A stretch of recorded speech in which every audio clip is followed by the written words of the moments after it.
Welcome to the Real Family Therapy Podcast. This is episode 22. It's your host, DJ Double OG. We got our other hosts with us. We got Are You Serious? We got Dad. And I don't know where Scooby is, but she on her way. What's going on, fellas? How y'all doing today? We're doing all right. Good. Representing for the Vikings. I like that hat, brother. Oh, Minnesota all day, Training camp Dad just got started. his on. Yeah, Dad got the Viking joint, and I'm repping for the Twins. News that nobody cares about. And let's start with the NFL, since y'all is repping for the Vikings. The NFL is going to fine unvaccinated players $14,000 for violating mask protocol or breaking protocols as far as the COVID-19. But they are allowing players that are unvaccinated to play. But the Minnesota Vikings and the NFL have coaches. And if you're a head coach, assistant head coach, or any of that on the field, if you're not vaccinated, they're not letting you coach. And we had that problem with our Rick Dennison. He's the offensive line coach for the Minnesota Vikings. And he said that he does not want to get vaccinated and he hasn't took the shot. So the NFL is kind of forcing the Minnesota Vikings to release him. If you're a coach and you're not vaccinated, then you don't want to be a part of the NFL. So I don't know. I want you guys' opinion on this situation. Is it fair that your job can tell you if you're not vaccinated, then you're no longer welcome to work, but other people on the job? So the players can be unvaccinated, but the coaches can't. That just doesn't seem fair to me. But I don't know. Let me get you guys' opinion on that situation. When did fair become a category? Like, when did fair become a standard? Like, I mean, I'm black. I mean, come on. What are we talking about here? Like, are we talking about if life is supposed to be fair? No, life isn't fair. Nothing's fair. So I mean, if fair is the category what you're talking about, or the reason, then it'd be all right. Like, my job requires you to have the vaccine. If you're a new hire and you work in the office, you just don't work there. Yeah, you fire you. They don't fire you. Wow, I didn't know that. So your job. So if you're not vaccinated and you're already hired, do they still let you work? No. If you working in the office, like I just got my new position or whatever, so they give you your offer letter just like you're a new hire, whatever the case may be. In the offer letter, it says if you're working in a building, then you must be vaccinated. If you're working from home, then it doesn't make a difference. But if you're working in the facility, if you have to work at an office, you're not going to be walking around contaminating everybody, because there's no way they can regulate your day-to-day life, because you have the freedom to do what you want.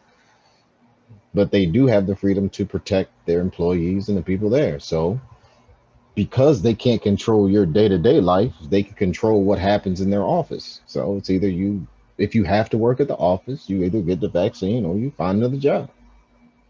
But so I mean, I don't, it's just part of the game. Like, either, once again, they're not making you do anything. If you don't want to do it, you don't have to.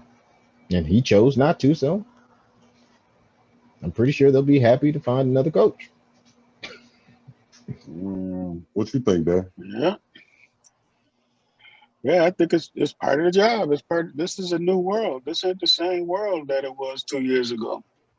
You don't have these choices anymore. You're affecting people's lives. People are dying. Innocent people are dying because somebody decided that, they don't want to get, somebody's selfishness is causing other people's dilemmas. So, hey, if you don't want to do it, then don't go to work. Don't go to that job. Get your own business and contaminate all the people that come into your job, But they can do whatever they want to do. They're paying them. You signing a contract. If you don't like the contract, then get a different job. That's all. Don't try to change the contract, change the company just because you don't want to do something. That's like saying if you're a Christian, you believe God, you don't want to believe in God, then you got to go somewhere else. Well, that's up to you. It ain't no, you ain't got to try to change the world just because you don't want to do something. These people are getting paid top dollar. Coaches making big money. There are thousands of people waiting to take his job. If he don't want to go to work, there's a line waiting at the door to get vaccinated and to come into that work. Nowadays, being vaccinated is a plus. You need to put that on your resume. I have been vaccinated. And you will get a job before somebody that hasn't been vaccinated. I guarantee you. That's how Bernita got those was able to meet those people that she met getting vaccinated. Because companies are looking for people that are vaccinated. You know, that's a whole another thing that they're adding to the requirements of a position now. And so just because selfish people who are only thinking about themselves don't want to get vaccinated, but they want to put themselves around public and risk getting everybody else can, you know, especially in the NFL, you know, you can ruin a whole game. They'll have to cancel a whole game because somebody was contaminated with the virus. If you cancel a whole game, it's a big deal. Yeah. Yeah. Then everybody that works at that stadium doesn't get paid. The vendors, the parking lot people, gets paid. All those people lose out on that money. So yeah, it's just not because just about of them. one selfish, especially as a coach, your job is to talk to people, talk to all the players. So you can't be, they can't risk him spreading something to all the players. That's $1 billion games, billions of dollars being risked. You know, and the players can't risk not doing protocol. You know, they're allowing them to play, but the only reason they're allowing them to play is because they are the talent. You know, they can't just say, well, if you ain't get vaccinated, don't come to work. Oh, no, they're not going to say that. But what they'll do is hit them in their pockets where it hurts. You know, the only reason they're saying that, you know, about the coaches, because coaches could be replaced easily. Your best player on the team can't be replaced that easy. You know, they're spending too much money for that. So they give them protocols to follow. If you don't follow the protocols, you'll get fined. And they'll hit them in their pocketbook. So that's just the way it is. That's the way the game is. This is not the same. This is not 2015. This is but even 2021. It's a whole different world. Pops, I want you to be clear. You don't. It doesn't have to be $1 billion company. You could be working at Quiznos, but if you get every customer that comes in sick because you got COVID, that could be a risk to not only the people but the company. So it doesn't. It just for employment and you're interacting with people, that just is what it is. Like, you know. You can slam the door. Yeah, I just mentioned the money because we were talking about football and the coaches. That's where the big money. That's big money issues. You know, at White Castles, if you're panning out hamburgers and COVID at the same time, that's yeah. But there are plenty of jobs that have requirements. Once again, I had to take a drug test to get a job. Most people have to take drug tests to get a job, right?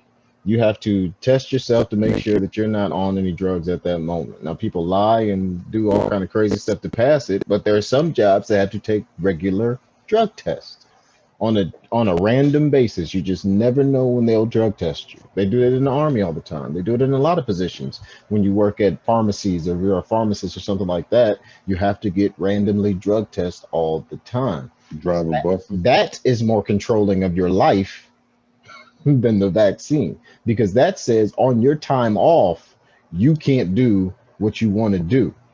If you wanted to do that, if you wanted to do drugs on your time off, you're not allowed to now. You can't do that as a citizen in California. If you work at a pharmacy, you can't smoke weed because they get those random drug tests. And if you come positive, you get fired. So that's more controlling of your life than the vaccine itself. Like, you can still do whatever you want on your daily basis. They're just saying to protect other people and yourself. That's a key point. Just get the vaccine. And there's a lot of, you know, and I can go through a whole long list of random stuff about what the vaccine and but I'm not going to go through that. But it's just, the point is that you either you do or you don't, but you do have a choice. No one's making you do anything. You have a choice to either take the vaccine and work, or you don't, and you find somewhere else to work that doesn't have that policy. And I'm pretty sure there's a bunch of flag flying jobs that'll tell you that you don't have to work the vaccine. You can come here and you ain't got to you ain't got to have no vaccine. Come work, and they coughing the whole time they interviewing you, and that's okay. And I understand what you're saying, and it do make sense. I never thought about it as far as drug testing and random drug testing, but that's true. You know what I'm saying? That's more invasive than I guess getting a vaccine. You know what I'm saying? And Yeah, and yeah, because yeah, your the after problem, work life is controlled at that point. yeah.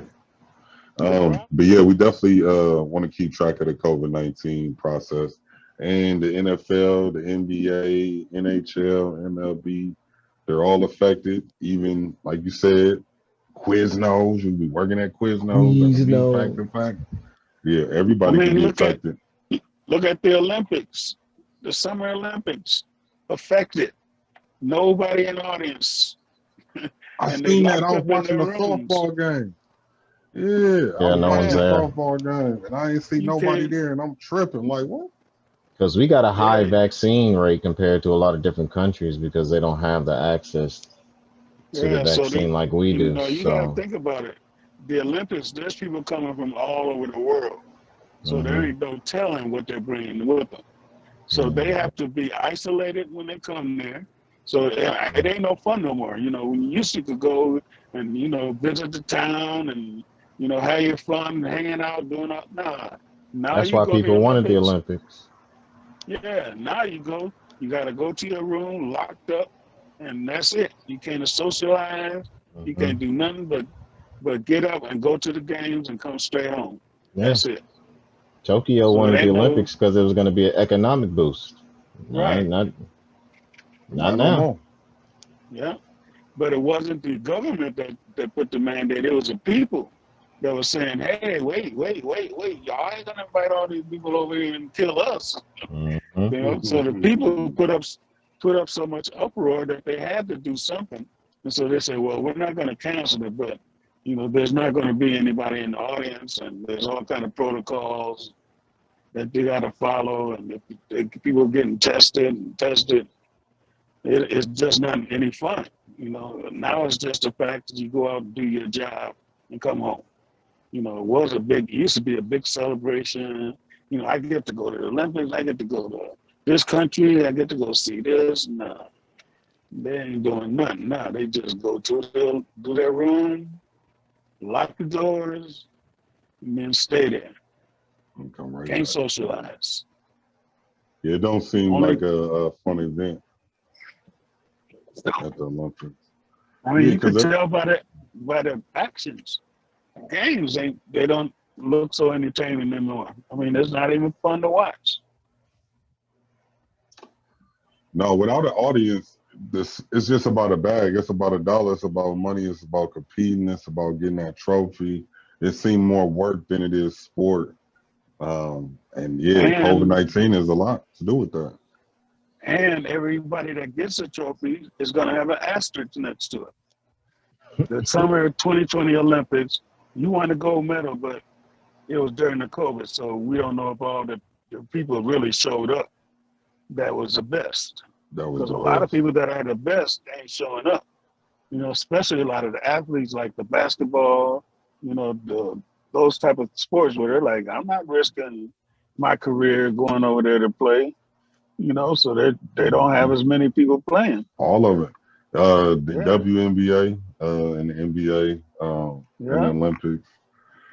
It's I don't know. The NBA ain't doing too good, man. They kind of the world showing up. They lost to France. Like, who played for the French team? And Nigeria, they lost a lot of games this year. Yeah, but there's going to be an asterisk. COVID. This is during the COVID.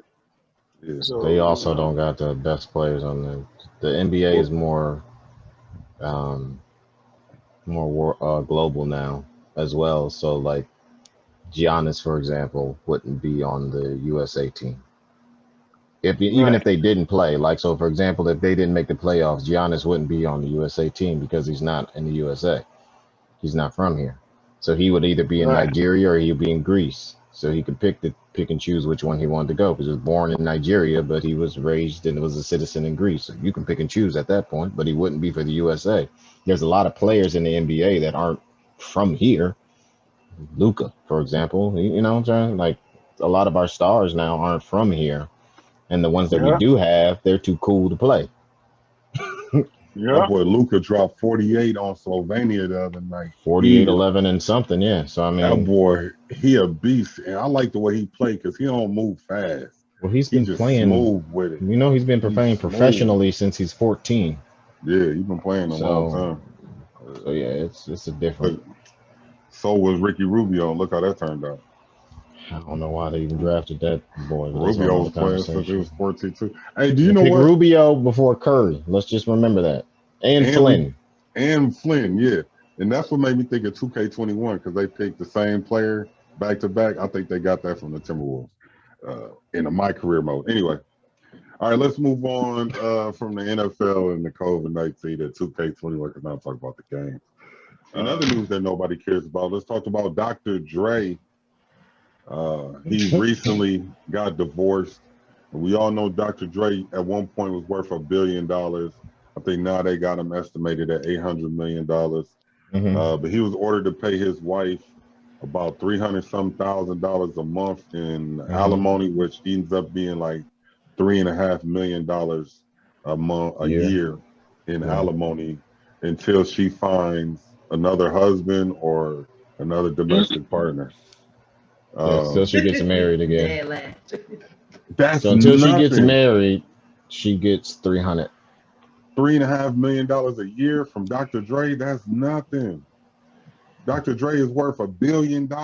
Like, she can live for 100 years and she still wouldn't get half. But she got the annuity. She got the annuity opposed to the lump sum. But they also, you got to understand too, they also had a prenuptial. So for her to get that, you need to talk to her lawyer. Because he's cold. They had a prenup. They didn't have a prenup. They had a prenuptial. So you need to talk to her lawyer. Don't talk to him, because his lawyer ain't do nothing. You talk to her lawyer. Oh, she did get 2 houses though. She got two mansions in California, and the money that he pays every month goes to pay for the mansions and health insurance. I wonder if that money gonna cover their taxes on their mansions. Oh yeah, they paid for it, so I'm pretty sure that's going but for the taxes. They don't stop. Yeah. Property tax never stops. Yeah, that's why you never really own your home. Yeah, I'm pretty sure he covered property tax. I mean, $3.5 million. They ain't got that much taxes. Yeah. Have you heard about people putting their home on water? Then you ain't got no property tax to pay. What's that? Getting your home built on water. It's almost like a houseboat, but it's a real house. And I'm trying to think, I was just watching it. I'll be watching YouTube at night, all the different shows. So I was just watching it, and they have, I want to say it was in Dubai and in Switzerland that they started it, but people are getting their homes built on water. Why would they do that? It's like a houseboat, but it's actually the form of a house. Huh? No, go ahead. It floats like how a pontoon would float, be flat. I understand. Like I know exactly what you're talking about. Just get it built on water. It's stupid. Yeah, that sounds stupid. Yeah, why would you could just buy a house and just buy a house in the Caribbean. Ain't no sales, ain't no property tax. Once you own the house, you just own the house. You don't have to pay nothing after that. Yes. There are places, that's what I'm trying to say. If you got that much money, there are places in the world where you can buy property where you don't have to pay taxes on it. All them people in Dubai was looking breaded. 20 years ago, they didn't have it like that. They gotta be rich if you're in Dubai, though. That's a rich country. Dubai is a different type of money. Let's ask LaShawn, because she's been to Dubai. What was it like when you went to Dubai? 22. It was hot. It was hot. It was hot. It was one of the hottest places I've ever been on this planet. So where did you go? I went about 6 years ago. Okay. Yeah, about 6 years ago. And What was your is it like favorite everybody attraction? thinks? Cultural experience, not just Yeah, because I want to know, like, is No. everything gold? I figure, like, when you go to Yes. Dubai, everything gold, bro, Yes. gold car. It It's looks like when super you rich. imagine maybe possibly what heaven looks like. That's what it looks like. That's what For they real. That's keep what it saying. looks like. And so when you go to the mall and different things like that, it's just really gaudy. Like everything is high fashion. You're there to spend money. That's what it's for. They live on a completely different level than we do. And it ain't even that old though. So it was only formed in Yeah. 1971. When you Right? look And at it it, used they to be said owned that by Great Britain. they said that they built everything and made it look aged. Like they made stuff look antique. They did the godly type ceramics and marbles and all that, but made it look like it's been an aged antique area, but it's not. Could you tell the difference when you went? Like, could you tell it was new, but just made to look old, or it's really new? Certain areas, but certain areas were very 2021, 7 years ago, if that makes sense. It does, yeah. Yeah. Yeah, that thing nice. Okay, well, But thank so you is for. Japan. I mean, they live way above and beyond what we live as well. So Yeah, Japan already got the iPhone 15. Y'all going to Tokyo? Have you been to Tokyo already before? not Tokyo, but I've been to Japan, Osaka. All right, well, thank you for our Dubai update. Matter of fact, we have to have you come on and give our travel update segment. Oh, that would be fun. Yeah, but I just wanted to see your face on this podcast because it's episode 22, and we love you guys, and we love 22, and we love y'all 22. So I we love just you wanted to guys say as hi, well. and thanks for showing up. Thank you for having me. Yeah, and then you can stay if you want. We ain't gonna be talking about nothing. Just get on Reggie nerves. You just smack him upside the head every now and then. He's so far away, you know. I can't hit him like I want to. All right. Well, in other news, we Dr. Dre, he got enough money to go to Dubai. Let's talk about something that's not controversial. Okay. Let's talk about the anniversary of the 14th Amendment of the United States of America. Is tomorrow, July 28th. Today we're filming July 27th, but July 28th is the anniversary of the creation of the 14th Amendment in 1789. And in the 14th Amendment, it kind of made Black people citizens, whether we're treated citizens or not. According to the 14th Amendment, all persons born or naturalized in the United States and subject to the jurisdiction thereof are citizens of the United States and of the state wherein they reside. No state shall make or enforce any law which shall abridge the privileges or immunities of citizens of the United States, nor shall any state deprive any person of life, liberty, or property without due process of law, nor deny to any person within its jurisdiction the equal protection of the law. Now, there's 5 sections. That's the most popular section of the 14th Amendment. The other sections go into Congress, which a lot of people don't know, how you elect your officials, how you elect your representatives, how you elect your congressmen, how long they could be, how old they got to be, and it goes on. So yeah, the 14th Amendment to the United States Constitution was ratified in 1868 and granted all citizens, all persons born or naturalized in the United States with citizenship. And in 1868, it was ratified to include former enslaved people, guaranteeing all citizens equal protection under the rights. So it was passed in 1789, and it was ratified in 1868 to include former slaves. So from 1789 until 1868, even if you were born in America, you still were not considered a citizen until 1868. So we just want to shout out to the 14th Amendment and let y'all know the original and the amendment and the ratification 1868 to let us know that we are, you know, we free people. Let me ask you guys this question when I was doing research or whatever. I don't think I ever read the 14th Amendment all the way through. Have any of you guys ever read the 14th Amendment and can I like can say I know what have it not. means? You never read the 14th Amendment? I Dad, know what Reggie, it you means. got No, I haven't read none of. No, I haven't read. I mean, no, I don't pay too much attention to the Constitution. I just know that it's a legal document that people are supposed to be able to use. But they make so many amendments. I mean, how many amendments are there to the Constitution? That should be the question. Amendments means that what they wrote the first time don't mean nothing. We'll amend that. We'll just add this. We'll take this out. We'll add that. That becomes flooded with a bunch of junk. So how many amendments after the 14th? And how many amendments before that? You know, I mean, there's 13 before. That's obvious. But they can amend it, they can unamend it, but it don't mean nothing. You know, until they actually do it.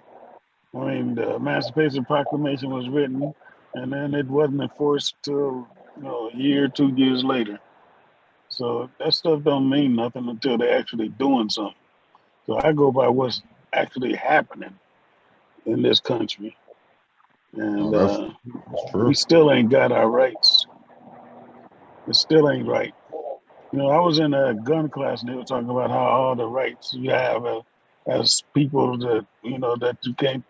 Police have to do this, and the police have to do that. I'm like, this man ain't talking to black people. He talking to white people. Because we cannot have a pistol laying on the seat, and the police pull us over, and we can just say, "Officer, I got a gun over here, And but I'm I'm not licensed. gonna touch it." And as soon as he hear a gun, all you're gonna hear is shots. Pow, pow, pow, You're pow. correct. He has a Well, gun. that's what He has a happened to gun. Philando. Yep, Yeah. that's Yeah. what Philando could So steal.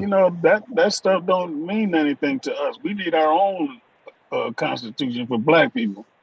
How to live in America. That constitution. What really happens.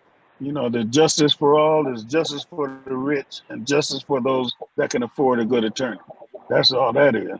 Because if you ain't got no good attorney in Minnesota, especially, Minnesota is called the people that never even people don't even go to court in Minnesota. They're all plea bargain. This is a plea bargain state. Everybody is plea bargaining because nobody's going to trial because the attorneys don't want to lose and the prosecutors don't want to lose. So the best way they can do that, plea bargain. Nobody loses except for you. Yeah, that's the So you majority gonna of do court some time. cases. Yeah, in school I Yeah. read that the majority of court cases don't even actually go to actual court. The majority, I Yeah, think they it's like don't. 80%. It's crazy within the country. Like 80% of court cases never actually go to trial. Like if all Yeah, the and I court think cases in actually Minnesota went it's to higher than trial, that. if all the court cases actually went to trial, it'll probably be a 18-year backup of court cases. I was gonna If say you would all the never get cases your went to day in trial, court because they there's not already enough backed judges. up. By the time you get to court, you'll be done had time served. Yeah. That's You're actually like, Yeah, what okay. happens a because lot everybody down don't here in got North bail. Carolina. Yeah, because if you ain't got bail, you just gonna be sitting in jail until your court date. Yep. Yep. That's So usually what happens. No, y'all know I lived it. I was in trial for 2 years before I went to jail. I committed a crime in 2009. I ain't go to jail till 2011. Allegedly. Allegedly. I still don't believe it. And as soon as I went to court, the first thing they do is offer you a plea bargain before they do anything. First, you got to do it a month in hearing. You go to a whole bunch of trials. They tell you what charges they are. They tell you what they got on the discovery. So first they charge you. Then you go back to court, and then they tell you what they got. Then you got to go back to court again, and then they tell you, okay, well, we're going what you want to plead, innocent or guilty. So a lot of the times, yeah, you going to court, but you ain't going to trial. And but I mean, the reason why you ain't going to trial is because they want to give you football numbers off top. The first thing they want to do is send a black person to jail for 10, 20 years. And then that's why you plea deal, because you like, hold on, 10 years? Right. I don't want to go to jail for Boston 10 for years. jaywalking? All right. yeah, and it's your public defender that's telling you this. Now you better plead. because I ain't no good in court. He ain't saying that in all the right words, but that's what he's telling you. And I ain't never been to trial, and I don't know how to defend you. So you better take this plea. You better take this plea. My lawyer told me I don't have enough money for him to go to trial. Yeah. That's what he said. You don't have enough money for me to defend you properly because we got to call this witness. We need this investigator. We need this. We need this, and we need this. This is gonna run you about another $25,000. If you ain't got another $25,000, we're gonna just take this deal. You're gonna have to go sit down for a year or two. and literally, if that's what happened, like if you cannot afford the crimes that can't afford your freedom. Yeah, you can't afford your freedom because most of the time, a lot of people didn't commit those crimes. They arrest the wrong person. They get the wrong institution. So it's a messed up situation, and that's why you have so many people in jail talking about I didn't do it, and then people like, yeah, all right. Most of the people in jail didn't do anything. Most of the people in jail didn't, but you can't prove that you didn't. It's not innocent until proven guilty. You got to pay to prove you're innocent. So unless you got some of them pro bono, they're not in jail for the crimes that they have committed. They're in jail for a crime they didn't commit, but because they've committed other crimes, now they're in jail. So they ain't in jail for the crime that they were actually accused of. They're in jail for their past crimes. Yeah, I don't know. There was an episode that you guys had that y'all had discussion a little bit on, and I was watching the other night. And Reggie, you said something that makes me think of right now, that I'm thinking of right now when you stated, it's crazy how you go to jail for a crime, then you get out and get put on probation or get told, now that you're done with jail, you're considered federal or whatever you have a felony, and you can't do this, you can't do that. So it's like double jeopardy. You've done your time. Supposedly the punishment for your crime is 10 years, 20 years, 15 years, 5 years, 10 months, whatever. However, when you get out, we still want to punish you longer. We still are upset with you. That's backwards. It's like if you're going to send them to jail, then... That is the new Jim Crow. That's the new Jim Crow. And you had said that too. Locked up. It's how to keep you locked up, how to get free labor out of them, how Take to your oppress rights them, how away to as a say citizen. we gave you your rights, but you took your own rights away, when really it's just the system that's set up that way. Yeah, because what's the point of going to jail and serving my time? I thought I served my... That's like being on punishment, but then you're still on punishment after you're on punishment. It's like, well... Right. What are we talking about? I'm forever on punishment? Yes, you're forever on punishment. Forever. You got to realize how that generationally affects people.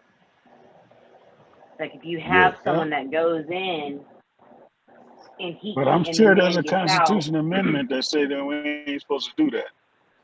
I mean, there's something like right to a speedy trial, or, when they tell you got the right to remain silent, if you can't afford one to be appointed towards you. Yeah, but they didn't say it's not the same defense as if you could afford it. So, I mean, there's a... Because the one that's appointed to you, they don't know what they're doing, and then on top of not knowing what they're doing, they had another little YouTube thing I was watching in the middle of the night, you guys, where it said like a appointed lawyer, one that gets you from the court, they might have 250 cases. I've had friends, thank God I ain't had to go through none of this, but I've had people that go down and the lawyer might call them day of, and they were assigned that person months before, and say, okay, come on, we're going to plead this, and they're like, did you read my file? I didn't do it. Oh, no, I didn't read the file. You know what I mean? I can't read it. I got 5 other people I got to deal with today. So you're appointing somebody that don't have time to read your file, read your case, don't know who you are. They're just there to push your paper. Yeah. Sorry, LaShawn, you were talking. No, I was just saying how it generationally affects people. Because if you have someone who has kids, and how do you expect them to be able to go get a job and take care of his family? And for me, that's what really bothers me, because I have friends and I have people that are close to me that have been to jail and they've served their time, and they come out and they cannot get a legitimate job. And it's horrible. And they are great people, and they are rehabilitated, and they want to do right by their family and by their wives, and it's just like It's ugly. The system is ugly, and they have to do, you know, jobs, and they have to do the under the table type of positions, and it's just not right. They're not set up. You can't vote. You can't do all these types of, like, either you have the rights or you don't. You've either been rehabilitated or you haven't. You've either Right. survived or you haven't, and the system just isn't set up for people to have second chances. And to me, that's trash. Yes, it's a setup for Yeah. failure. And it's Yeah. there was And see another. all the voting rights laws. You know, while people are watching Mhm. that, you got police all across the country whose job is to charge black people with a felony. That's all they got to do is charge them with a felony. And they know 9 times out of Right. 10, they're going to go to court with a public defender, and that public defender is going to plead, but they're still going to have that on their record, so therefore they cannot vote. They're wiping out votes left and right, and people ain't even watching. You know, because as soon as you charge somebody with a felony, there goes your right to vote. Right. So they can charge you with a felony and have you strung out for courts for years. You can't vote because of that charge that's on your record of a felony. So they're wiping out votes left and right. People just ain't paying attention. So they're just looking for people to charge. They're just waiting to set people up to charge. And they got Yeah. other people, black people, working on their behalf, helping them do it, called snitches. But, you It know, even goes everybody, beyond the snitches. It's the one that's in office. That's a judge. That's the lawyer. That's that officer. That's that correctional officer. yeah, but That's that it's not aide, even that getting that person. Yeah, far. I'm it not ain't even even getting talking that far. about it Yeah. getting that far. I'm just Yeah. talking about them being charged with a felony offense. That's all their job is. That's all the police do. They just get the charge on you. You know, they know you're innocent. They know if you went to court, they would that it would be thrown out if you had a good attorney. But they bet on he ain't gonna have a good attorney, They betting on and they broke. bet on by Think the time about he gets to court. my kid. I won't say which one, but my kid that just went through all of that. That was 2 years ago, and he didn't do nothing. He really didn't Yeah. do nothing. Him and her, and they charged him with a felony. Thank God Yeah. we had a good lawyer. Thank God she was on it, and thank God he just gave us favor, because when they went in, they had to throw it out. But that was a 2-year wait, and for those 2 years, he didn't get to work at nowhere but what is it, a taco flipping place, like a fast food restaurant place, and then little side jobs, washing walls, you know what I'm saying, little simple stuff like that. He And he wasn't could not offered real, and vote. he got a degree. And there was no way he could vote. That the vote was taken Nothing. off the ballot. That's another black man that they don't have to worry about voting. Yeah. See, that's what the police are doing across the country right now. It's happening. But people ain't paying attention to that because they're just looking at the laws. You know, you got to do this, but not do that. So that's the thing about it. Anytime you see what's happening on TV, in the news, look for something else because that's the distraction. You know, all the publicity that we see is a distraction from what's going on behind the scenes. You know, all the, judgments and the judges and all that. Half of the time, people have lost their vote before that even happens. They are getting charged when they know they were innocent anyway. So the police have a mandate: charge as many black people as you can with a felony. Just charge them. And they ain't worried about them going to court. They ain't worried about them getting convicted. Their job is just to get them charged. Mm-hmm. Period. Yeah. And while I'm they're like, charged, it might take 2-3 years, but they can't vote. but let me ask you guys this: has any of you heard of Kevin Strickland? Have you heard of his case? Kevin Strickland. No. Kevin Nope. Strickland. He's a man out of Missouri, and this is kind of what we were going into and what we were talking about. But it's a man out of Kansas City, Missouri. I seen a TikTok video. It's him and another brother. They were both wrongfully convicted of murder. Kevin Strickland was convicted in 1978 of triple murder. Eventually, he was found not guilty, right? So the person who actually committed the murder confessed to the murder and served time in jail for the murder, but the governor refuses to Still release not letting them out. Kevin Strickland. And even if the governor were to release Kevin Strickland, you know how a lot of times people get out of jail and get paid for wrongful convictions because his case is not DNA. The only way Missouri will release you and pay you is if your case was overturned due to DNA. So Kevin Strickland he's innocent. He's been found innocent. It's been proven that he didn't do it. They had a confession. They have evidence. They have everything that they need to let this man go. And the governor of Missouri won't let this man go out of jail because he's not convinced that he's free. And in the state of Missouri, you don't have to be innocent to be free. So even though he's innocent, and even though somebody else convicted, confessed, and the whole nine, he's still legally, they could keep him in jail for the rest of his life. And the reason why, and I'll break down, is because he ran out of appeals. So in the state of Missouri, you only got a certain number of appeals that you can file for, and he's already filed for the maximum amount of appeals. That's one of them. The other one still has an appeal, and they're still not letting them go. And they denied his appeal too. They denying appeals, and they ran out of appeals, even though they're innocent. They know they're innocent, and they won't let these black men out of jail. Crazy enough, they're black. It's not a coincidence. But they want to go and make a whole committee to discuss what happened on January 6th because we just really want the people to know how oppressed everybody was by all of these actions. And we've been getting oppressed some generation after generation. They didn't want to do the committee. Huh? They didn't. Said they didn't want to do the committee. They're being told, they're just having a conversation about it right now. No, so they're doing it. Today was the first day. Yeah, but they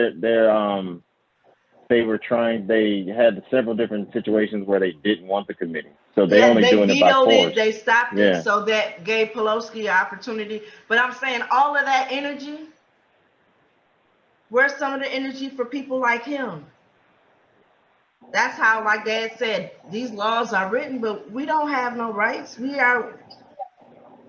See, this is what they say. He was convicted before a jury of his peers, before a court of law. So if for them to say that that was wrong, then they're going to say they have to admit that they were wrong.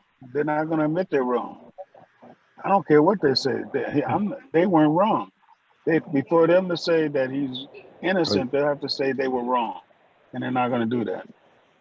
Not for a black man. No, they got what they wanted. Let's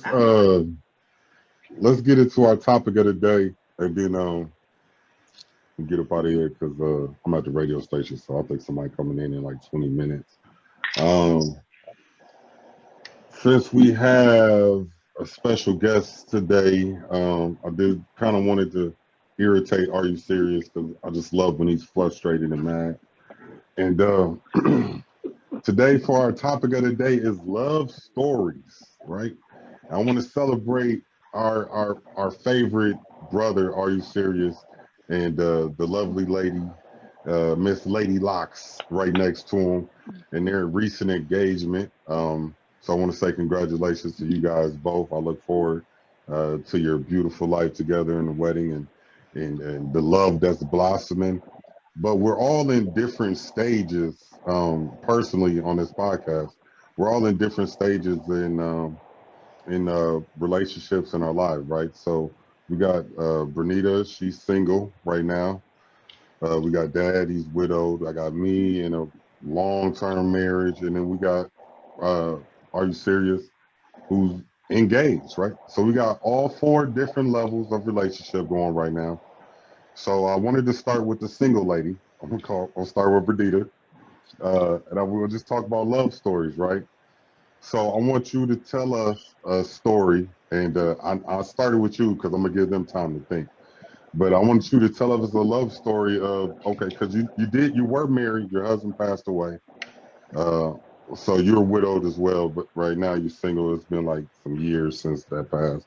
So I want you to tell us a love story about you and Big Soul, our big brother, and just something that you probably haven't told us before, but something that when you think about him, it could give encouragement to maybe Are You Serious and LaShawn and their relationship.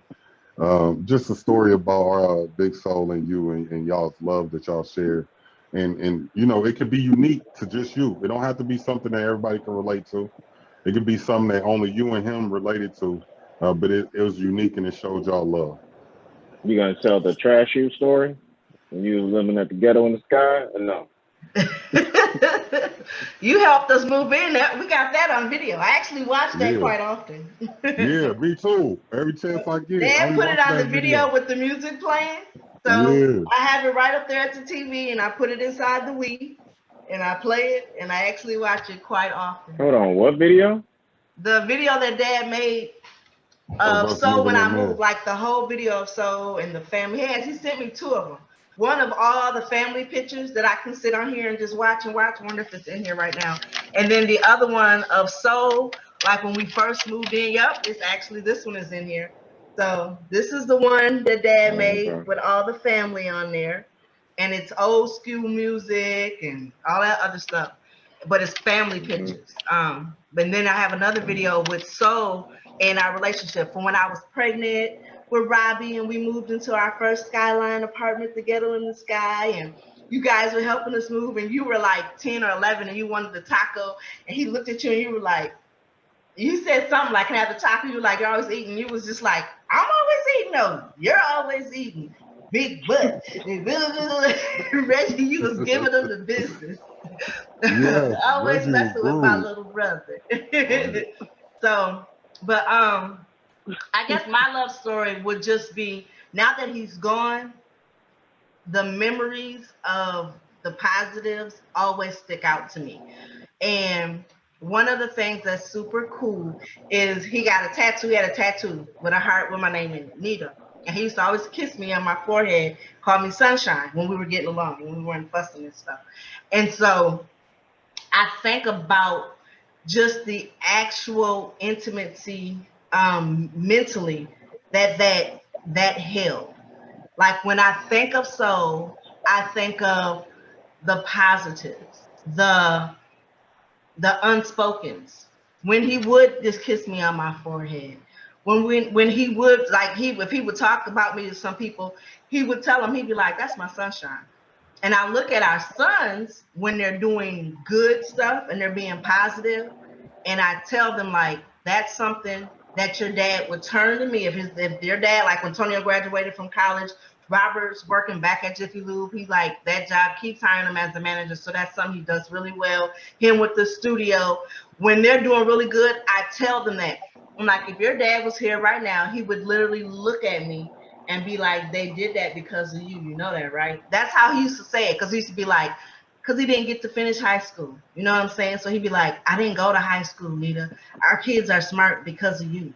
Like, they're successful because of you. Like, he was so proud of the mother that I was for them, that when they do what they're supposed to, it just sticks with me. And I'm so excited. And like, I still talk to him. I call him 1221. That's why Tony will call himself Big 21. But at 1221, when that time comes around, or when it comes to mine, I'll be like, you know, they did that. And I hear him saying, because of you. And then I always say back to him, no, you know what I'm saying? I was able to be there for them because you was there for me. Like, so actually having those positive thoughts, those positive memories feels really, really good. And I still have it. I wish I knew where it was. It's in a box. But when I first met him at the Mall of America, I had a crisscross outfit on. I was with my best friend, Martina. And we went to the mall. Cross color, you mean? Cross colors. Remember that? It was all black with all the colors. Mm-hmm. So we went to the Mall of America. Mom let me go. It was in October. Huh? Yeah, you said crisscross. I thought you was wearing your clothes backwards. But you know, remember that? It was the cross color outfit, yeah. But I did have the jacket on backwards with the shoes, with the match colored tennis shoes. I thought I was cool. So we at the mall. Mom let us go to the mall. Mall had just opened up. And she always used to be like, oh my gosh, why I didn't let you go to that mall? That's where you met that boy at. She talking about Soul. So we go to the arcade that was in there, you guys, right? He's big, tall. He's big like Tony and like myself. He playing basketball, boom, boom. Me and Martina's running around checking out all the dudes. You know, that's what you're supposed to do. I had the business cards that said Bonita Applebum and a whole application. If I could find that, that would be so cool. A whole application. For when you want to talk to me, you got to fill out the app. And he actually filled out the application. That was so cool.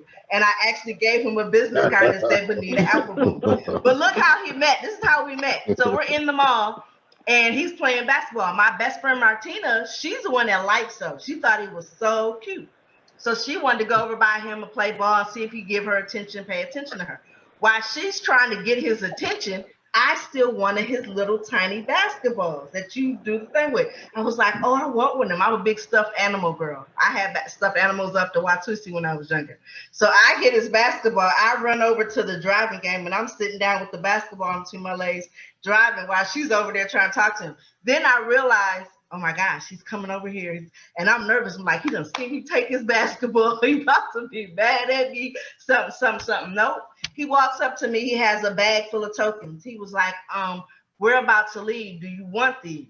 I was like, yeah, you know, it's a bunch of tokens. She comes over. She was cute. I said, wait a second. He walked up to me and gave me these tokens, didn't even ask me my name. Did he know? He didn't see. I was literally like, he didn't see who he was talking to, girl. Where'd they go? We got to find. We got to walk past them again so they can see what they missed. They ain't paying attention. I done forgot all about them stole the man's ball and everything. Long story short, we go. They're in the hallway of the Mall of America. We see them, we running. Okay, we see them, we stop. And then we start walking and trying to be cute so we could walk past them. It was like him and 6 other friends. Check these names out. Big Soul, Ping Pong, Big Daddy, Lil-Yo, Lil Red, Pete, what is this, Monkey Dan? Like they all from the South, all these countries. Everybody got silver, gold teeth. Countries all get out. So we get out the hallway. We're walking. We get slow. We walk past them. And that's when he was just like, hey. So I'm thinking, because she liked him, not me. She liked him. I just wanted him to know I'm too cute to not ask my name. Walking, giving me no tokens. They asking who I am.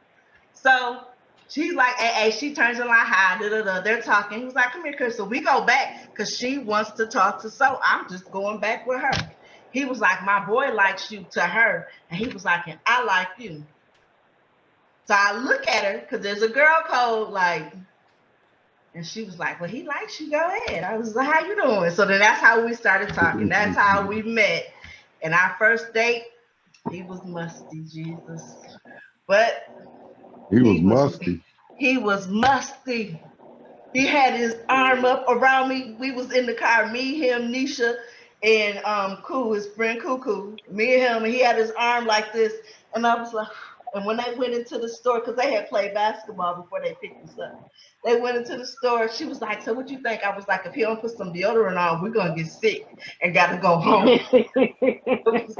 He was musty. Woo, he was bad. But he did go in there and they had bought deodorant or whatever. But still, it was a funny first date. Boy, it was funny. But it must not have been too bad, right? 2 kids, a marriage, a whole life later. So that's our love story. Yeah. That's how I met him. That's funny. I did not know that story at all. So that's good to know. I got the token somewhere. Let me ask you this one question. Now, see, now that you're in the single phase, I want you to give us a story of somebody that tried to date you and it went wrong or bad. And this is all for the benefit of Tutu and Big Reggie. So, you know, they can know that they got saved by real love. But tell us the story about being single and the date didn't go good. Well, I'm just going to put it out there. So I've been on the dating apps and swipe left and swipe right. And I've swiped right a couple times and it didn't work out at all.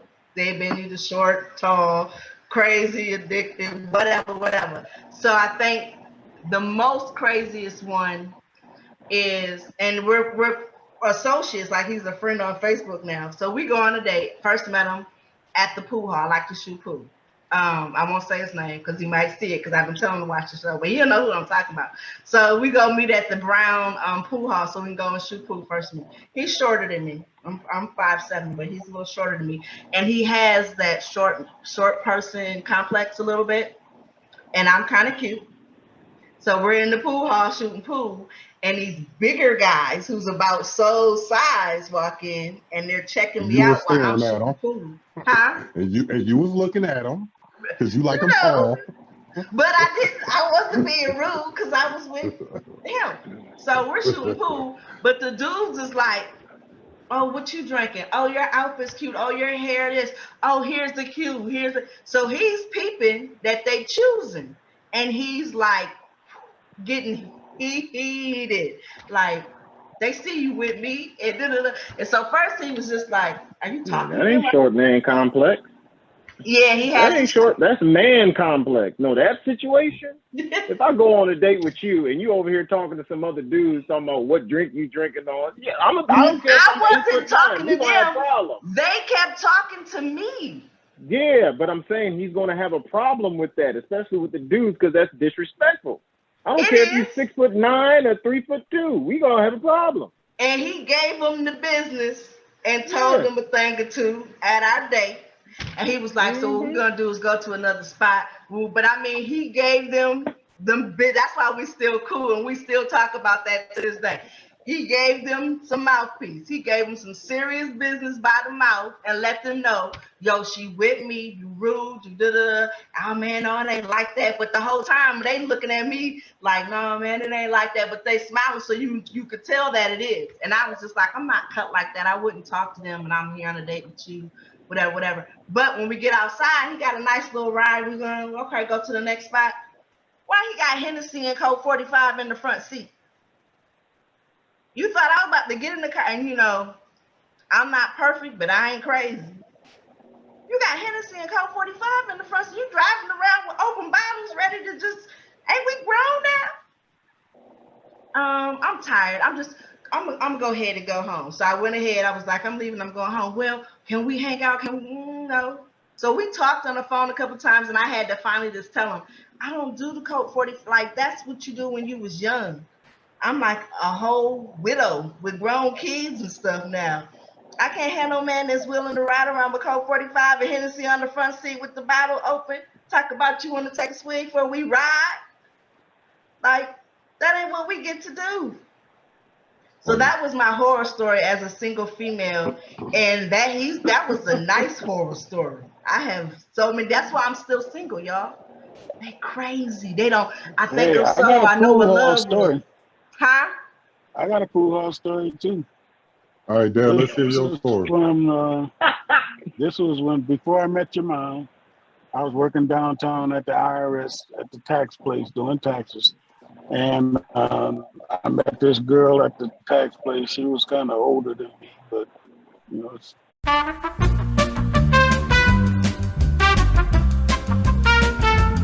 And now back to your regularly scheduled program. Okay, we can hear you now. Okay, so we let you at the pool hall, and she was older than you, and then you broke out.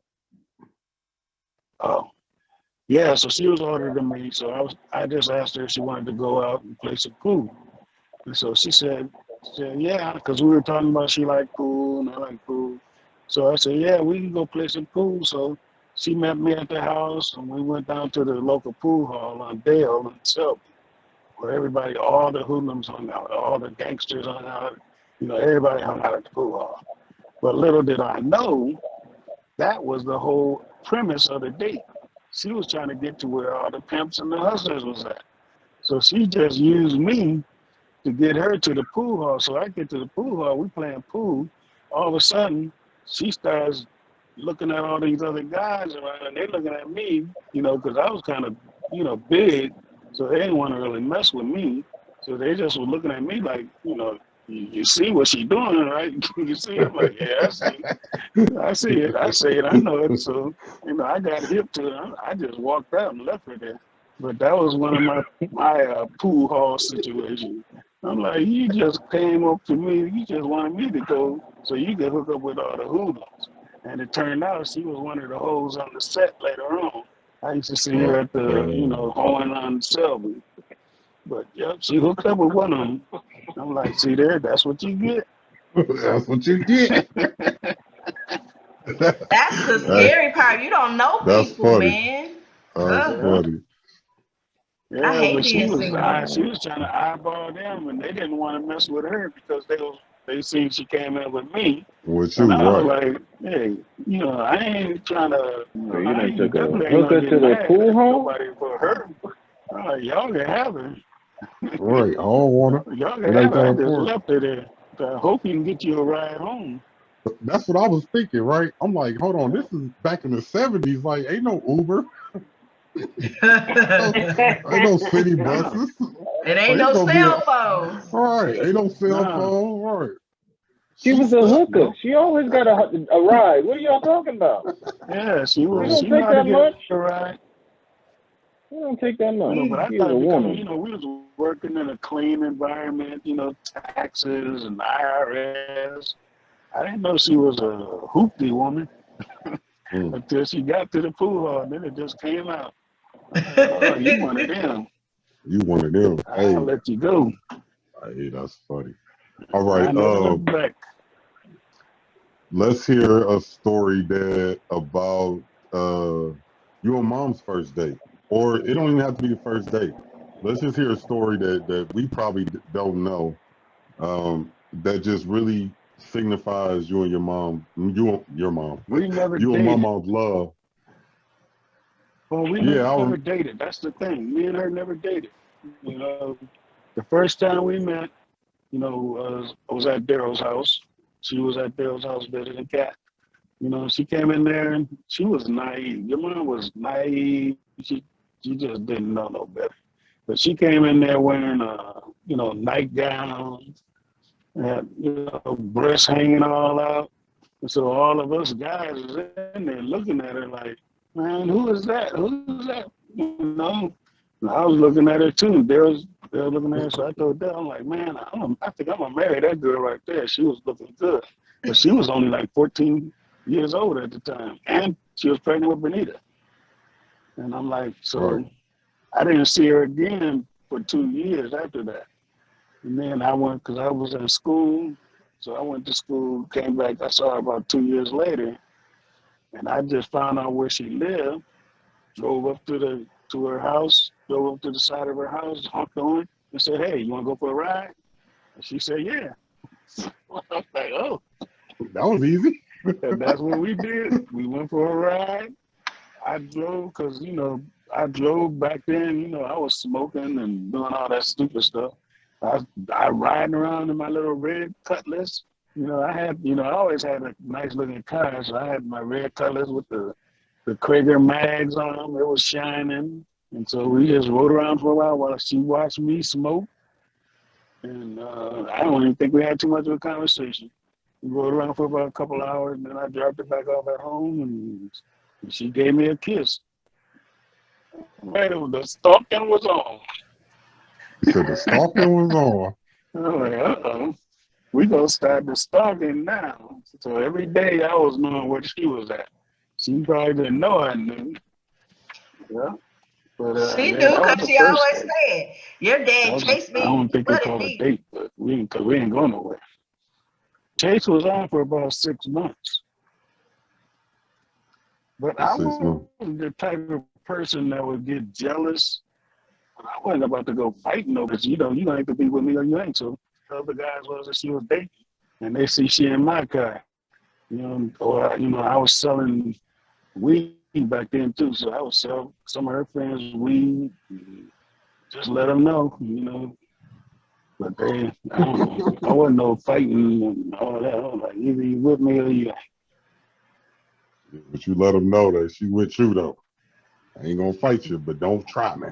Yeah. That's Wasn't gonna be no fighting, but I just let her oh, know she with me. She ain't with you. mm, She made the choice. yeah. So We've been let me together ask. ever since. Yeah, that's a long time. Let me ask you this one question. What was it about? When was it? So I know you said that kiss had you, but is that the moment where you like, I'm in love? Or was it, No, when I or saw was her in that negligee, I was in love. I thought I was in love. I just didn't have the opportunity to see her no more. it? So you said I seen that body and I was all good. Okay, that's Yeah, funny. but see, that's the thing. She was belly all out big. But she had the face. Her face just what I fell in love with, really. Mm, beautiful. I kind of, I don't, I really want to know because I'm married. I've been with my girl since I was 20 or 40, so 20 years. We've been together. We married. We got 4 kids, 1 on the way, 5 kids, and you know, everybody know where I met her at. Rest in peace to my homeboy Shotty Boo. So I'm gonna tell y'all how I met her, and then I'm gonna tell y'all when I knew I loved her. I met her. I was with Shotty Boo. Me and Shotty Boo was hanging out at my crib, just chilling. I had my own apartment, and I don't know what we were doing. I think we had just left from hanging out. We just hanging out, and Shotty Boo was like, "I got these girls I want to hook up with. Let's go kick it, man. We kick it with the girls." I'm like, "Man, I ain't got no money. I ain't got nothing. I ain't got nothing to smoke. It's tight on me. I don't get paid till Friday. I think it was like a Wednesday." So he like, "It's all good. They don't want nothing. They just want to come over to the crib. You got your own crib." So at the time, I was the only one out the creek with my own crib. So my crib became the spot where everybody came and hang out at. So me and Shotty get in the car, but before we get in the car, we arguing because Shotty Boo mess with white girls. No disrespect, I'm not racist. I just don't like white girls. So I was just like, dude, I'm not going to hang out with you and Susie and Becky, fam. Like, no. He like, no, they black. I'm like, no, they not. Stop lying. You said that last time. We ended up in Egan with some white girls. Stop lying. He like, no, they black. I'm like, all right. So if they black, I'm gonna go. So and I'm the only one with a car. So really, he had to convince me because I'm driving. So I had a Cutlass just like that. It was a champagne Cutlass. So we pull up on the corner of Victoria and Aurora. Victoria and Aurora, if you know, that's in the middle of the hood. When I pull up, I see my wife and this other girl standing outside. And there was a light skinned girl and a dark skinned girl. One was skinny and one had big boobs and one was skinny. So I'm thinking the light skinned girl for me. So I'm like, okay. He like, no, that's mine, cuz. I'm like, what you mean that's mine, cuz? He like, no, that's mine, cuz. The other one, that's her friend, that's for you. So I'm like, okay, well, she's skinny. She was smoking a cigarette. I'll never forget, she had a blue New York Yankee bomber hat on, and she was standing on the corner smoking a cigarette. And the first thing came on my mind was, that is disgusting. Fam, she finna put that cigarette in my car.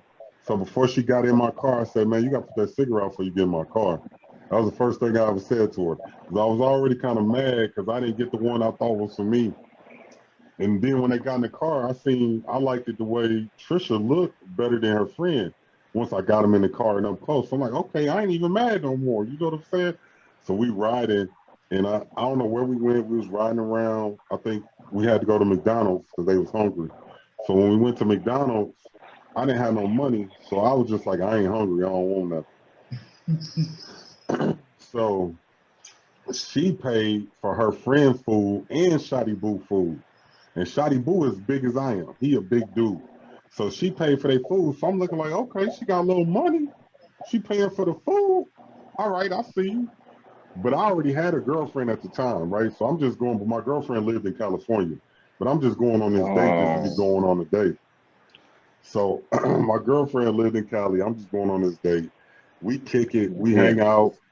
Nothing much happened. We was just that night, really, I don't remember too much. I just remember it was a cool feeling, and she made me feel comfortable being big because I had always anxiety about being big and meeting girls.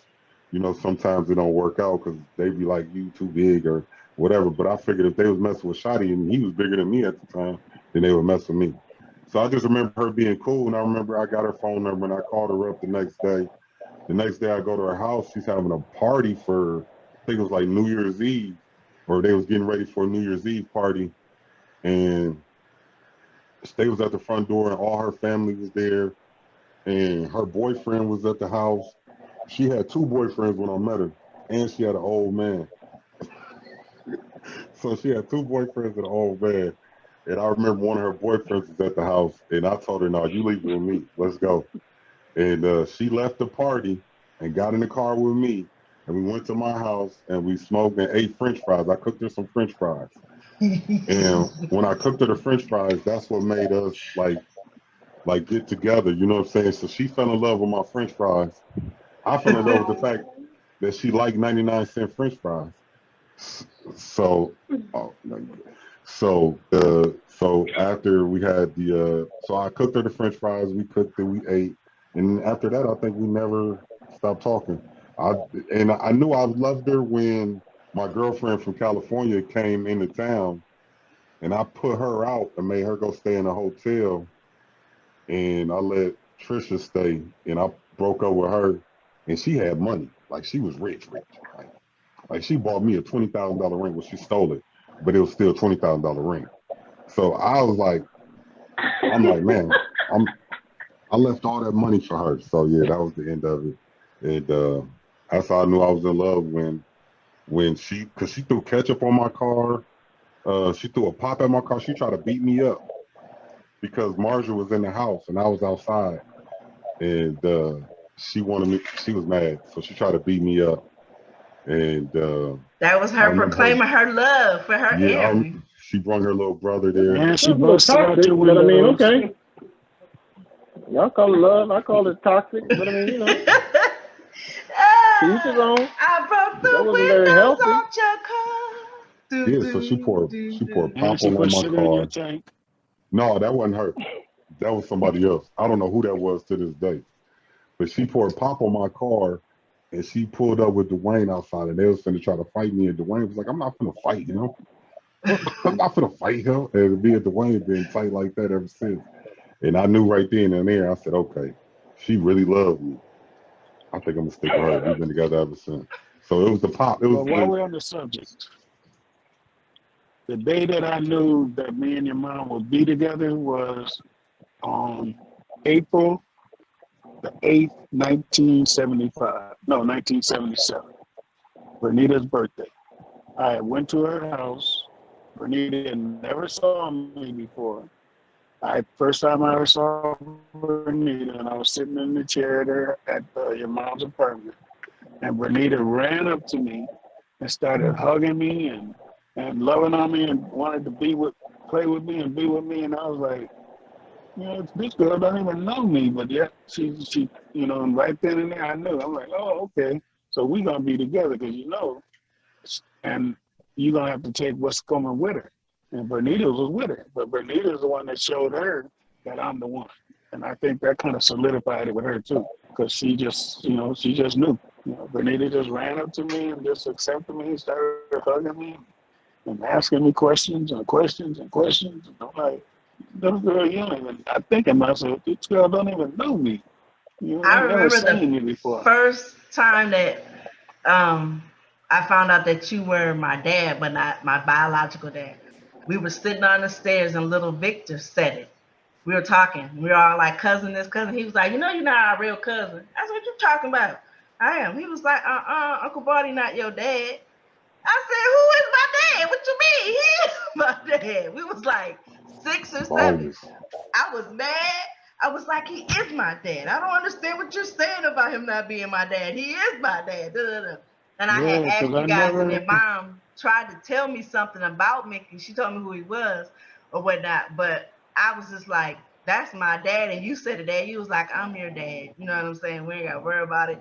Because when I said I was mad at little Victor, and the thing is, here I am, I'm 46, y'all. I can visualize them steps and me looking at him like the outfit. I visualize it all. You know, when something really hits you, I'm 46 and I still remember that moment. Like, what I wanted to whoop on him. Plus, you told me and all of the cousins is out here, how you know they knew? Like, that's my dad. I was hated at little Victor. But I just never treated her. I never said step or nothing. No, that's my daughter. That's the way I've always said it. That's the way it always has been. That's the way it's always going to be. I don't care. People ask me how many kids I got. I got 3. Yeah. 2 boys and a girl. It's always been that way. So I don't believe in that step stuff. You know, either you are or you ain't. I didn't care about Mickey either. And I didn't feel Mickey, we nothing. always had issues. Yeah, I didn't feel like step anything either. I always knew like that's my dad. I don't know nobody else talk about. I don't know who y'all talk about. I never even knew that you talked to her dad before that. I didn't even know that y'all. I didn't never even think about that. I Yeah, never I knew even her thought about. dad before I knew her mom. Me and her dad went to school together, junior high. You know, we always knew each other, and he was always mad. The first day I met Charlotte, he knew right then that I was taking over that, even though we wasn't even talking. Yeah, But he would got try to mad at do little mom for stuff leaving like him to he go thought with it was dad. like a. But yeah, I didn't go. But see, I didn't go with her for a long time after that. But he just thought he was cool, you know, because back in the elementary school, he was just a little skinny kid that that thought he was something, but he wasn't really, he wasn't no threat to me. Yeah. One time we was on Selby walking down the street, me and Daryl and the guys, and he was walking across the other side of the street, and he liked to dress up like the Mac. He thought he knew karate. So he walking down the street and he seen us across the street. So he jumped up and kicked the window out at one of the stores where he was walking. We all started cracking up. He was laughing at him. Like, look at that fool over there kicking windows and stuff. But we had to understand. I never wanted to try to keep him from Bonita. I'm like, because I know Mom he ain't didn't gonna keep do him nothing either. He anyway. kept himself away, which was a blessing because he was different. Well, he used to come by and just try to see, if I would say something to him.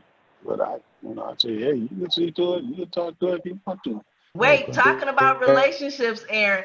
Dad, do you remember when I was younger, my boyfriend Chucky, and y'all having to chase him down the alley or something like that? Him and his boys. He knew where she lived when she was young. I don't even think he can hear you. Because I think he was from North Side, Minneapolis. Yep. Who, Chucky? Yeah. And remember when Chucky came to the door and we had broke up because he was sleeping with somebody and I broke up with him because I wasn't sleeping with nobody. My feelings were so hurt that he slept with that girl. He was supposed to be my boyfriend and he was supposed to wait. He was gonna be virgins until we got married. All that good stuff, right? So I was so mad. So I broke up with him. So we're outside in the front, but he was in the alley or he kept peeping around and knocking. He kept doing something. And I think it was Daryl, one of your other friends. Y'all went down the alley one way and he came around the other way. And somebody else came on that end and y'all cornered him back there to tell him to stop coming around here and stalking the house. That was right before I met Soul. And you also used to take me on that 16 bus to go visit them over north. Do you remember going on the bus? Mm-hmm. I remember the dude coming to the door, and I remember he never came to the door again. Yes, but I definitely remember him coming to the door, and you was upset. I don't remember the whole thing. He was tall, though, he was skinny and tall. He was tall and skinny too. He was tall and skinny. Yeah, I remember that. Dad and them got him. They had to hit that alley because he went running. Dad told him, "Don't you come around here no more." He was in that alley hiding or something. There you go, Dad. Can y'all hear me? Dad back. Yeah, we hear you now. Okay. Yeah, so what happened was he kept walking up and down the street in front of the house. So I followed him. So I seen him, and I went down the alley and got two of my friends that I was hanging out at the bar down the alley. I said, hey, y'all, why don't y'all walk to me around the corner? And so they got with me, and I got behind him, and I was walking behind him. And then we walked behind him and got him around the corner and then confronted him. And then, and so he left. But when I went back to the bar with the other guys that I got, they was hot. It was like, man, you didn't tell me we was going to do nothing like that. You could have got me shot down there. I'm like, they was mad. They was calling me names and everything. So I ain't never do nothing like that again. I'm like, I gotta leave these North Side people alone. So every time I mess around with somebody from the North Side, I get in trouble. Chucky was a do that with my sister. Mess around with them North Side Negroes. Oh, Sini or niece? Sini. He was a wimp. He was Yeah, I don't scared. know He the second. left. He didn't bother me no more after that one. Then I met Big Soul. So we told our love stories. We don't really want to hear y'all love story. We just wanted y'all to hear our love stories so that you can reflect and just engulf. Because I know Reggie, he don't really want to talk about it. That was terrible. I just wanted y'all to hear our love stories. Them was terrible stories. They got stories. Yeah. Them was all good stories. Terrible. They're all good. Terrible. They were all good because they all were genuine, natural. All of y'all and it just stories could happened. end up in jail. Every single one of your stories could end you up in jail. You just say they Every single one. I'm not done nothing, but yeah, even every single y'all stories could end up in jail. From bad stalking, to driving around with liquor in the car, to beating up the car and breaking wind. All y'all going to jail. Man, that's real love. Real love is crazy, bro. Real love is crazy. Okay. Well, yes. I don't want to hear from you, Reggie. We want to hear from our guest, LaShawn. LaShawn, do you have any stories about Reggie that tell us that when you met him, you was like, I think this might be the one?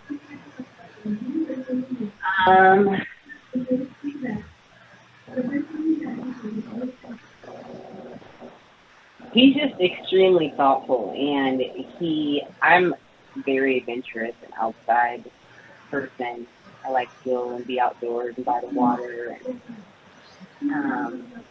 he's a little bit of a homebody, and he's comfortable being in the house. And we spend a lot of time watching movies and different things that we enjoy. But he knows that I like going out, and so he went and ordered some chairs for us to sit out at the river. And so it's like our thing. We go, and there's these really beautiful lawn chairs, and we go out there and lug them in the back of the truck, and they'll spend a lot of time out there. And he's taking me camping, he's taking me to the beach, and so we've learned to love that together. And so that's been fun, and just super thoughtful. And that's when I just knew that, like, those little doing things that were outside of just his natural nature to show me that he loved me and that he wanted to spend time with me was just a sign for me, definitely. Oh, well, let me tell you a story about Are You Serious? Then okay,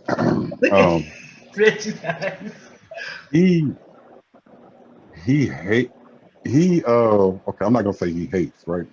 But he would much rather be in the house playing 2K than to sitting by a river. Now he hasn't told me this, but I know my brother. I know why are we sitting outside at a river? That's what I'm thinking, right? When I see y'all post that on the Instagram, why are we sitting outside? Like, it's bugs out here. It's hot out here. Do you know the sun is beaming on me right now? And I got air conditioning in the house? So that's when you found out he loves you. Right. So that's my thought. So I'm pretty sure he's thinking the similar things. Like, why are we outside? So for him to do that, that's big. But I remember, I got to stop talking so loud. I remember he was struggling. And I don't know if he told you this. He probably had. I don't even know if he's going to be mad at me. But he really, I knew it was different because he took everything with you serious, right? And even the word "I love you," he said it just took him a lot. You know what I'm saying? It was serious. He was very committed. He wanted you to know that he was for real, and he's not gonna just say it just to be saying it. He's not gonna tell somebody "I love you" just because they said "I love you" back. So the moment I knew it was real is I didn't find out till maybe 3 weeks after he told you he loved you. But when he told me that he told you that he loved you, I'm like, oh yeah, that's big. You know what I'm saying? Because how much thought, like you said, he's thoughtful, and how much thought he puts into everything that he does, right? So it's very rare that you get him to do something random or spontaneous or just out the blue without talking stuff. You know what I'm saying? Like, he gonna be like, why am I doing this? What's going on? So for him to tell you that he loved you, just let me know that it was real love, man. And I'm looking forward to hearing more stories about you guys' love in the future and your relationship. But we can wrap this episode up because I'm at the radio station and I'm impeding on people's time. But before we go, I just want to know, does anybody have any last words to share before we get up out of here today? I just think that real love is what you put into it. So I am very excited about the two of you guys. I'm just sitting here looking at you guys and I'm so excited. And Reggie does put a lot of thought in what he does from my knowing of my little brother. And so for you and him to be together and for me to know the things that I know and I've learned about you, I am very, very excited about where you guys are going in life and all the different things that you guys are going to get to accomplish together and develop. And I'm excited once you get married. I won't push the kids, but once you have a kid and all that, I'm excited to get to know my niece or my nephew because they're going to be like the coolest little smart little brainiac kid. And like there's just a personality I'm putting on them right now. Like, ooh, I'm just so excited about you guys. I really, really am. And I love to see love. And I'm single now, but I won't be forever. So y'all better have a bomb wedding in Hawaii because I'm plotting and planning right now because I'm coming. And then I have to figure out, maybe I'll do Jamaica or something since I did Hawaii whenever I get married again. Dad, you got any final thoughts? Yeah, true love is a choice. Love is a choice. It don't matter about situations. It don't matter about how you feel, because all that stuff can change, in a heartbeat. But love is still a choice. You have to decide, am I going to love in this situation? Am I going to love? I have to still love regardless of the situation. So, you can't say I feel in love or I fell in love and all that stuff. You chose each other to be in love. And that's the choice you got to keep making every single day of your life. Just remember that. Every morning, you got to wake up and make that choice. Today, I'm going to be in love. Or, and some days you won't be, but you have to choose to love, whether you're in love or not. So love is a choice. You have to choose it every day. And that's how you stay together. No, I echo that sentiment. Love is definitely a choice because 60% of the time, the person you with is not going to be, they're going to get on your nerves. Y'all going to be arguing. You ain't going to want to be with them. There's going to be times, I think I want to break up with my wife once a week. But we got to choose to love each other and choose to be together like Dad said. It's a choice that you make every day. And, when you look at the long run, hopefully we all making the right choices. Are you serious? You got any last words? Most people say, in order for a relationship to be strong is that you never go to bed angry. I don't believe in that. I believe this, that when you wake up every morning, it's a new day. Regardless of how you went to bed, regardless of what happened last night, every morning is a new day. You have new choices and you have new opportunities. So you got to take it as a new day every day. Because you're going to go to mad. You're going to go to, I don't know how you not go to bad mad at somebody. Because if not, you have to stay up all night trying to make it, figure it out. Sometimes you just got to go to sleep. And when you wake up the next day, it's a new day. Today's a new day. We can, whatever happened yesterday, that ain't got nothing to do with today. Start out a new day afresh, and it will be great. Because you'll find out if you forget about yesterday, then you won't carry it into tomorrow. And today's a new day. You can start some new stuff. You have a new argument the next day or something, but make it new every day. And that's it. So that's what's up. That's real.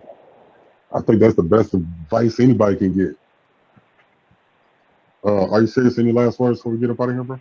No, I ain't got nothing to say today. I'm cool, but y'all just had some weird love stories, and I'll take what I can from them and try to piece something feasible together. But when I edit it, it's gonna look a lot better. When I edit it, it's gonna sound a lot better. And you should have any last words? a RFT couples show where you do like two couples or something or another couple, and they have to like What's your favorite color? What's yours? And they should be able to answer those questions. That would be kind of fun. I'm gonna lose. I'm gonna lose. I don't know none of that. It'll be I'm a gonna chance to lose. get to know it. I asked Trisha all the questions. I'm gonna lose each one. They be like, "What's your favorite color?" I don't know. What's your favorite color? What's her favorite food? I don't chicken. I don't know. What's her favorite movie? Lifetime? Is that a movie? Is that a movie? See, all of right, that Dad, stuff you got any changes. dad jokes? All that stuff changes. What's your favorite movie today ain't gonna be your favorite movie in 20 years. So that stuff changes. Favorite colors change. You know, favorite songs, all that stuff changes. So you can't get hung up on that stuff. Just the best thing is every day. Every day is a choice. And no, I don't got no jokes. I ain't funny right now. That was funny.